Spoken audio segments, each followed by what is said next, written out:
adik-adik sekalian, remaja pemuda yang dikasihi Tuhan. Kali ini sebelum memulai ibadah kita atau mendengarkan firman Tuhan, mari kita berdoa terlebih dahulu. Tuhan Yesus, kami mengucap syukur pagi ini kembali kami ingin merenungkan firman Tuhan. Mari Tuhan yang mengurapi supaya kami boleh mengerti apa yang menjadi isi hati Tuhan untuk boleh kami kerjakan, untuk boleh kami laksanakan dalam kehidupan kami khususnya dalam seminggu ini. Terima kasih Tuhan, dalam nama Tuhan Yesus kami berdoa dan mengucap syukur. Amin. Bacaan firman Tuhan kali ini diambil dari Keluaran 32 ayat yang pertama sampai ke-14. Kita akan mendengarkan bacaan firman Tuhan. Keluaran 32 ayat 1 sampai 14. Ketika bangsa itu melihat bahwa Musa mengundur-undurkan turun dari gunung itu, maka berkumpullah mereka mengerumuni Harun dan berkata kepadanya, "Mari, buatlah untuk kami Allah yang akan berjalan di depan kami. Sebab Musa ini orang yang telah memimpin kami keluar dari tanah Mesir. Kami tidak tahu apa yang telah terjadi dengan dia." Lalu berkatalah Harun kepada mereka, "Tanggalkanlah anting-anting emas yang ada pada telinga istrimu, anakmu laki-laki dan perempuan, dan bawalah semuanya kepadaku." Lalu seluruh bangsa itu menanggalkan anting-anting emas yang ada pada telinga mereka dan membawanya kepada Harun. Diterimanya itu dari tangan mereka, dibentuknya dengan pahat, dan dibuatnyalah daripadanya anak lembu tuangan. Kemudian berkatalah mereka, "Hei Israel, inilah Allahmu yang telah menuntun engkau keluar dari tanah Mesir." Ketika Harun melihat itu, didirikannya mezbah di depan anak lembu itu. Berserulah Harun katanya, "Besok hari raya bagi Tuhan." Dan keesokan harinya pagi-pagi, maka mereka mempersembahkan korban bakaran dan korban keselamatan. Sesudah itu duduklah bangsa itu untuk makan dan minum. Kemudian bangunlah mereka dan bersukaria. Berfirmanlah Tuhan kepada Musa, "Pergilah, turunlah, sebab bangsamu yang kau pimpin keluar dari tanah Mesir telah rusak lakunya." Segera juga mereka menyimpang dari jalan yang kuperintahkan kepada mereka.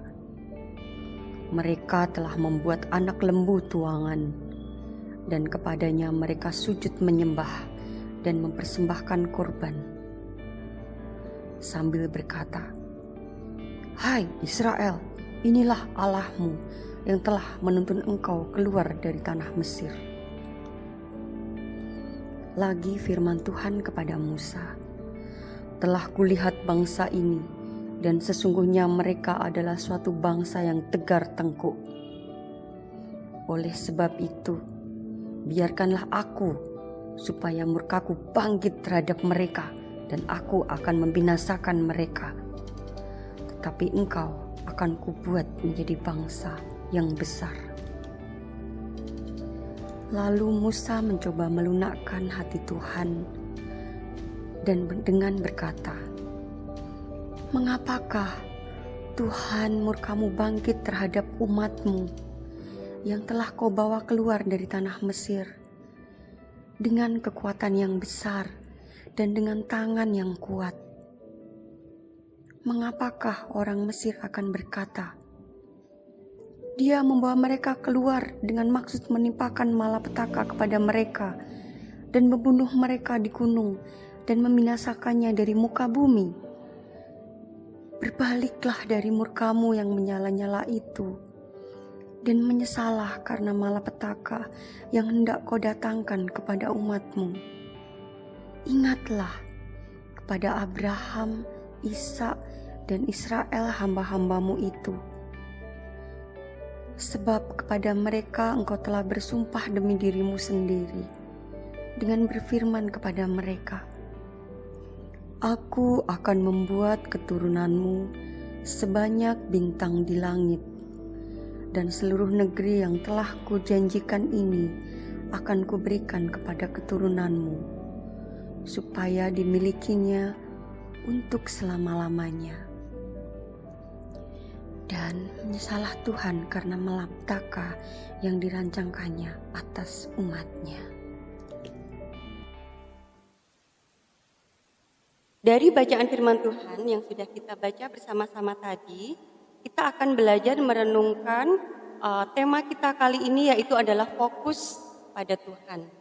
Nah, saudara-saudara yang dikasihi Tuhan, kalau kita menjumpai dalam kehidupan kita sehari-hari, apakah saudara-saudara pernah melihat suatu kejadian yang aneh, misalnya dalam suatu sepak bola, tiba-tiba ada bola di depannya, tetapi pemain sepak bola tersebut larinya bukan ke arah bola, tapi ke arah yang lain. Lucu kan? Nah, itu sesuatu yang simpel dan itu sepertinya tidak mungkin terjadi ya. Tapi kali ini kita akan belajar dari firman Tuhan yang sudah kita baca tadi, bahwasanya bangsa Israel yang sudah merasakan pemeliharaan Tuhan, tetapi apa yang terjadi dalam kehidupan mereka? Mereka tidak berfokus kepada pesan Tuhan untuk menunggu Musa turun dari gunung, tapi justru mereka membuat ilah-ilah lain, membuat batu tuangan, yaitu lembu emas. Nah, itu semua sangat mendukakan hati Tuhan. Kenapa itu bisa terjadi? Karena tidak adanya fokus, pusat perhatian pada Allah, melainkan hanya memusatkan pada keinginan mereka sendiri yang rindu, yang ingin selalu kebutuhannya dipenuhi. Mereka bersungut-sungut, apakah Tuhan akan membinasakan kami? Mereka sangat kecewa dan akhirnya mereka menempuh jalan pintas. Nah, itu sangat tidak disukai Tuhan ya. Sedangkan Musa sendiri mendengarkan firman Tuhan dan dia harus turun ke bawah dan mendapati mereka dengan sangat kecewa. Tetapi apa yang dilakukan Musa?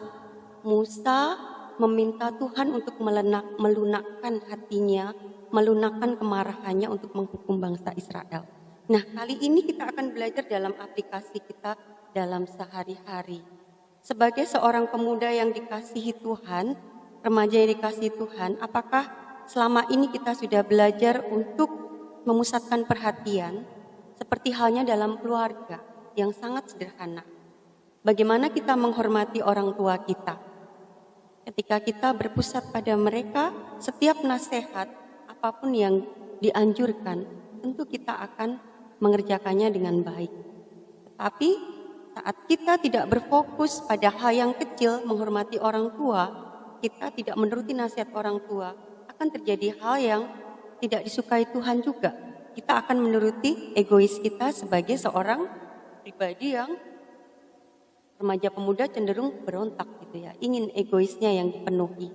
Nah, saudara-saudara yang dikasihi Tuhan, mari sebagai remaja pemuda yang sangat hidup dalam kebenaran firman Tuhan, jadilah teladan yang baik di tengah-tengah khususnya keluarga. Karena di bulan-bulan ini kita sedang belajar tentang keluarga, membina keluarga yang baik, dan selain itu di tengah-tengah keluarga kita juga ada di tengah masyarakat dan sekolah. Mari saudara, kita belajar untuk fokus mendengarkan dan menghormati orang lain. Nah, saya sedikit sharing sedikit 1 menit. Saya mencoba mempraktekkan ketika saya tidak berfokus. Saya di sekolah sebagai guru kelas, tapi saya juga memiliki tugas sampingan sebagai kurikulum. Ketika saya tidak fokus, saya memikirkan keduanya, itu tidak maksimal dan akhirnya tidak selesai. Tapi ketika saya berdiam sejenak, saya memikirkan satu yang harus saya kerjakan. Itu bisa saya kerjakan semaksimal mungkin.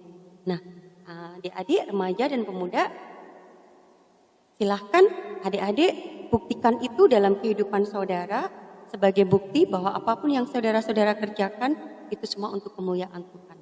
Fokus kepada Tuhan, yaitu fokus pada firman-Nya. Dan ketika fokus pada firman-Nya bukan hanya didengar, tetapi fokus juga untuk bisa melakukannya dalam kehidupan sehari-hari. Ya, Tuhan memberkati. Semoga firman yang singkat ini, adik-adik, remaja pemuda bisa mengambil hikmah dari ini semua dan bisa dikerjakan dalam kehidupan sehari-hari. Mari kita berdoa. Kami mengucap syukur Tuhan untuk firman-Mu yang kali ini mengajarkan kami untuk belajar fokus pada Tuhan. Ketika kami belajar untuk memfokuskan pada sesuatu, khususnya untuk keluarga kami, orang tua kami, yang selalu mendampingi memberikan nasihat, kami percaya itu sebagai bukti bahwa kami menghormati Tuhan. Karena Tuhan hadir di tengah-tengah keluarga kami, khususnya orang tua kami. Dan ketika di sekolah, kami juga belajar untuk menghormati guru kami.